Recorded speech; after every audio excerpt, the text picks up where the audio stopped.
عصف ذهني رهيب، بحاول أقنع نفسي بأمور أشبه بالخيال، ورجعت أدور في الأمور اللي كنت بدور عليها وأبحث زمان.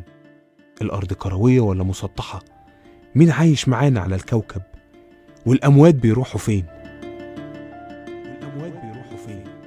ده حتى أبسط الأمور والذكريات مرت على عقلي وقتها. ليه الناس ما بتحبناش زي ما بنحبها؟ وليه في ناس بتقابل الحب بكره وبغض وهم وغم وكآبة؟ ليه الناس ما تبقاش عندها صدق حتى مع نفسها؟ ليه آسر كان صادق معايا لما كان بيحكي لي؟ شاف فيا ايه يخليه يثق فيا؟ وهل انا استحق الثقة دي؟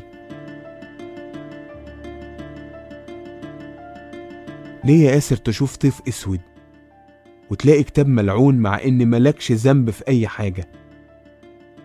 واللي له ذنب ممكن يكون والدك او حتى من اصحاب والدك. ليه بيحصل لي كل ده؟